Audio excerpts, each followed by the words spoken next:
എൻ്റെ പേര് മേരി.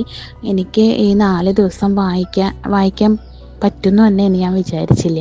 എന്താണെന്ന് വെച്ചാൽ എനിക്ക് ഞാൻ അങ്ങനെ ബൈബിള് വായിച്ചധികം ശീലങ്ങളൊന്നുമില്ല. അപ്പം സിസ്റ്റർ പറഞ്ഞപ്പോൾ ബൈബിള് വായിക്കാമെന്ന് മാത്രമേ ഞാൻ വിചാരിച്ചിട്ടുണ്ടായിരുന്നുള്ളൂ. പറ്റുമെന്നൊന്നും എനിക്കറിയില്ലായിരുന്നു. ആദ്യത്തെ ദിവസം തന്നെ ഞാൻ യാത്രയിലൊക്കെ ആയിരുന്നു. അപ്പോൾ ഭയങ്കര ബുദ്ധിമുട്ടൊക്കെ ആയിരുന്നു വായിക്കാനൊക്കെ. പിന്നീട് അത് രണ്ടാമത്തെ ദിവസമൊക്കെ ആയിക്കഴിഞ്ഞപ്പം വലിയ കുഴപ്പമില്ലാണ്ടായി. മൂന്നാമത്തെ ദിവസമായപ്പോൾ പിന്നെ കുഴപ്പമില്ല. അങ്ങനെ പിന്നെ എനിക്ക് കിട്ടിയ വചനങ്ങളൊക്കെ ഇതൊക്കെ അധ്യായങ്ങളൊക്കെ തോബീത്, പിന്നെ റാഫേൽ തന്നെ വെളിപ്പെടുത്തുന്നതൊക്കെയാണ് എനിക്ക് കിട്ടിയത്. അപ്പോൾ പിന്നെ എൻ്റെ കൂടെ കാവൽ മാലാഖ എൻ്റെ കൂടെ ഉണ്ട് എന്നൊക്കെയുള്ള തോന്നലൊക്കെ വന്നപ്പോൾ എനിക്ക് ഭയങ്കര സന്തോഷമായി. പിന്നെ വായിക്കണമെന്നും അങ്ങനെയുടെ ഒരു പൂതി തോന്നി തുടങ്ങി.